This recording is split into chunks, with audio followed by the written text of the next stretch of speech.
Informé ou déformé, Karl. Et c'est à présent à 16h15, la chronique informée ou déformée avec Karl. Bonjour Karl. Bonjour mon cher Martin, comment allez-vous? Heureux sur Radio Zénith? Très heureux et tout va très bien. Alors que nous proposez-vous dans cette première de informé ou déformé?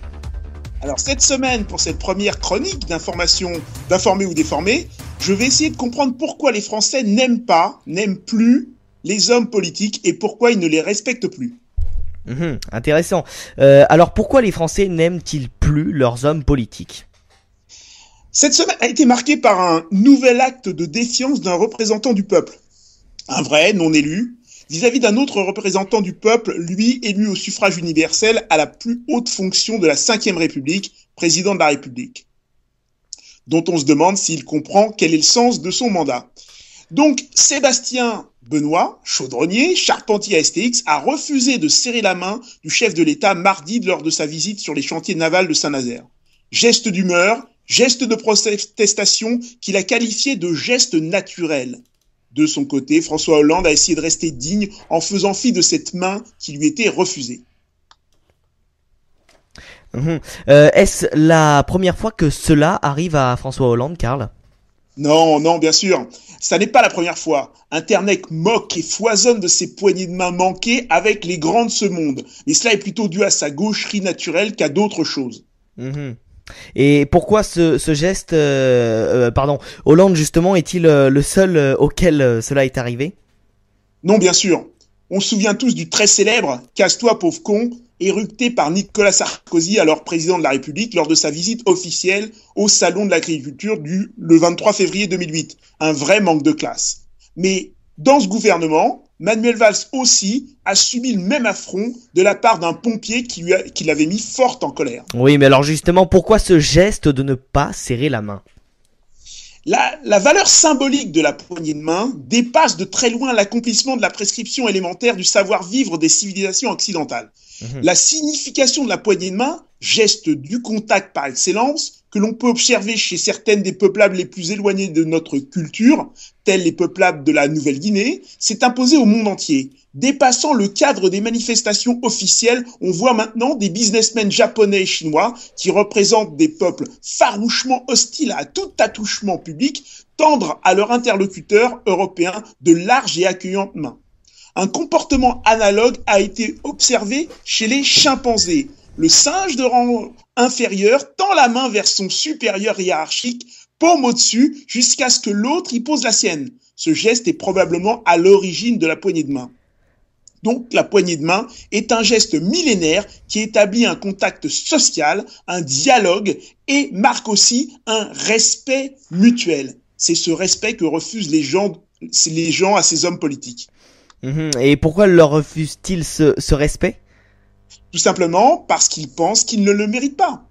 Vous souvenez-vous, mon cher Martin, d'un élève que vous n'aimiez pas? Oui, exactement. À quoi ressemblait-il? On pouvait dire que c'était justement quelqu'un qui, dans la classe, voulait se faire bien voir auprès des profs. Ah, était-il hypocrite? Peut-être, sûrement. Distant? Aussi, oui. Était-il obsédé par l'idée de plaire aux profs et d'avoir une relation privilégiée avec eux? Ça oui. Était-il capable de dénoncer les autres? Pour faire plaire aux profs, oui. Ou de leur donner de fausses informations pour les faire échouer? Aussi. Détesté par tous les autres élèves de la classe, sauf un qui était en admiration devant lui. Oui, sans doute. Alors, mon cher Martin, j'ai le plaisir de vous annoncer que cette personne était un faillot. L'ennemi public numéro 1 de tous les collégiens et lycéens de France et de Navarre. Oui, et si on resitue tout cela dans notre chronique, quel est le rapport justement avec notre poignée de main? Aimiez-vous serrer la main de ce faillot? Sûrement pas. Voyez-vous où je veux en venir? Oui, plus ou moins. Laissez-moi éclairer votre lanterne. Si je vous dis Hollande, Sarkozy, à quoi ressemble-t-il? Je dirais à des hommes d'État. Cherchez bien, Martin. Si je vous dis Geoffroy Didier. J'ai beau chercher, toujours pas. Fayot, Hollande, Sarkozy, Geoffroy Didier. Ils ont tous des têtes de Fayot. Je continue. Valls, gros Fayot, Fabius. Fayot intelligent, mais Fayot. Ségolène Royal, Fayotte de charme. Harlem Désir, Fayot de compétition. Najat Vallaud-Belkacem, Fayotte de genre. Michel Sapin, Fayot souriant. Stéphane Le Foll, Fayot terrien. Emmanuel Macron, jeune Fayot de luxe. Sœur Pèlerin, Fayot inculte. Ne vous inquiétez pas, à droite et au centre, il y a les mêmes. Copé, Fayot de choc, etc., etc. Tous ces gens ont été les Fayot de Mitterrand, de Chirac, et 30 ans plus tard, les voilà au pouvoir. Venant presque tous de l'ENA, une fabrique de crétins pour certains, mais surtout une usine à Fayot. Mais je manque à tous mes devoirs. J'oublie de définir ce qui est un Fayot, même si on peut en voir les contours avec les noms des personnalités que j'ai citées. Ce terme de Fayot est apparu dans l'argot de la marine militaire en 1833 pour désigner le matelot qui se rengage. Pourquoi, me direz-vous ? Il faut d'abord se rappeler qu'à cette époque, le haricot ou Fayot était une légumineuse très souvent servie au repas à bord parce que pas cher et se conservant bien, donc embarqué en quantité. Ensuite, le marin, ne sachant rien faire d'autre ou bien aimant réellement son métier et la discipline qui s'y rattache, ne faisait en général que de se rengager dès son contrat précédent terminé et une opportunité d'embarquement ouverte. On a donc, par plaisanterie, considéré qu'il revenait à bord aussi souvent que les Fayots revenaient au menu, ce qui explique ce surnom. Ensuite, ce terme s'est étendu à tout militaire se rengageant en y ajoutant un soupçon de mépris. Si tu te rengages et que tu respectes ou appliques la discipline avec autant de rigueur, c'est certainement pour plaire au gradé et obtenir quelques faveurs en échange.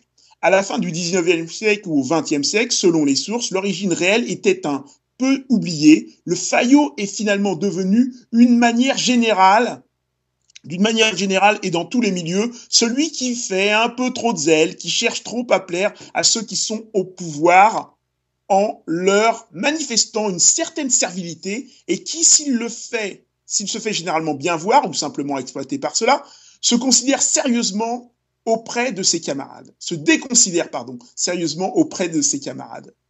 Donc, ces Fayots sont insensibles aux douleurs et aux peines du peuple français et sont dans leur petit monde où il faut faire plaisir à son supérieur.